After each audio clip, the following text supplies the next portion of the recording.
sa Barangay Nazareth ug Bagong Bayan lungsod sa Sergio Osmeña, 40 million pesos. Elcac Farm to Market Road Concreting Project gisugda na. Dawato nato si Kino Utod sa dugang detalye. 40 milyones nga road concreting project ang giimplementar sa kagamhanang probinsyal dinhi sa Barangay Nazareth o Barangay Bagong Bayan, Sergio Osmeña. Gisugdan na ang balor 40 million pesos nga farm to market road concreting project dito sa Barangay Nazareth ug Bagong Bayan lungsod sa Sergio Osmeña ning lalawigan sa Zamboanga del Norte.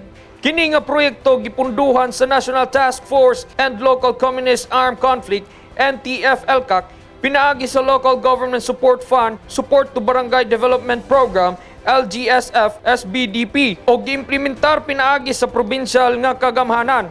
Gipangunahan ni Governor Roberto Uy, uban nilang Department of Interior and Local Government Provincial Director Oliver Umbus, Vice Mayor Ariel Bendijo ug ni Major Rodolfo Lamban Jr., Executive Officer sa 97 Infantry Battalion sa Philippine Army, ang groundbreaking ceremony nga gipahigayon ni atong Agosto 13 ning tuiga dito sa Barangay Nazareth. Ang maong 40 million pesos nga proyekto naglangkob sa pagsimento sa 1.6 kilometers nga barangay road sa Barangay Nazareth nga ni kantidad og 20 million pesos ug sa 1.8 kilometers nga barangay road sa Barangay Bagong Bayan nga mobalor sab og 20 million pesos. Minsay ni Governor Uy ngadto sa lumulupyo sa Barangay Nazareth ug Barangay Bagong Bayan nga sinugdanan pa lang kini sa mga kaayuhan nga ipaabot sa kagamhanan. So karon magpasalamat ang dako kay gitagaan mo kadaugan diri sa Barangay Nazareth o sa Bagong Bayan nga kamo tagaan na mong maayong kalsada sugod pa lang is kaayuhan ninyo. Samtang sumala ni PD Umbos nga kini usa lang sa mga proyekto sa kagamhanan ubos sa administrasyon ni President Rodrigo Duterte aron nga mabalik sa gobyerno ang mga kaigsuunan nato nga naiapil sa 8 grupo. Dugang niya nga nakita nga usa sa pinakakinahanglan sa nasangpit nga mga barangay mao ang pagbaton og maayo nga karsada tungod kay kung adunay maayo nga karsada musunod na ang ubang serbisyo sa gobyerno. Kining tanan usa na siya ka pagpamatuod nga ang gobyerno nagpakabanagin sa inyo sa tuwa tanan no. Ayaw mo og kaluya. Ayaw na mong kaluya. Saling lang mo sa atong pagdapatan sa gobyerno. Nga nagtanaw sa inyong pakinanglanon. No? Ako isip na sa gobyerno na ating itong gobernador.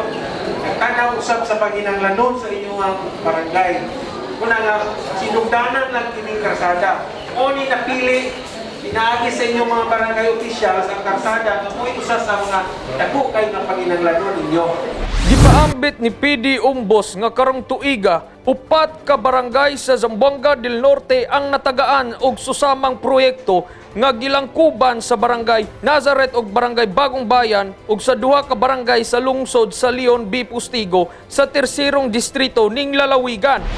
Kailangan ng mga barangay ang nakadaan ng aning kandidat. Kandidat sa 20 milyon pesos. Dari sa Zamboanga del Norte, karong tuiga, 4 ng kabarangay na natagaan na ni. Duha dito sa Leon Postigo na po yung barangay. O kiri sa inyo sa Sergio Osmeña sa Bagong Bayan. Hopefully, sunod po aduna na po tayo i-endorse ang Department of the Interior and Local Government o DILG i-endorse na ito 25 barangays. Ang maong kalihukan giduyugan usab nila Provincial Engineer Alfonso Guri Jr., PMO OIC Levi Lagutin Jr., SB members, mga opisyales sa nasangpit nga 2 ka barangay, pinanguluhan ni Barangay Chairman Benjamin Gumangay sa Nazareth og ni Barangay Chairman Yulo Hiyo Ingkoy sa Bagong Bayan. Gikan dinhi sa Barangay Nazareth, Sergio Osmeña, Kino Utod, alang sa Zamboanga del Norte Provincial News Network, ang dapigs kamaturan duyog sa kalambuan. Magpabiling updated sa mga pinakaulayhing kalambuan ning atong probinsya. I-like o i-follow ang among Facebook page ug mag-subscribe sa among YouTube channel. Kini si Lady May Riluya alang sa Zamboanga del Norte Provincial News Network. Ang dapig sa kamatuuran, duyog sa kalambuan.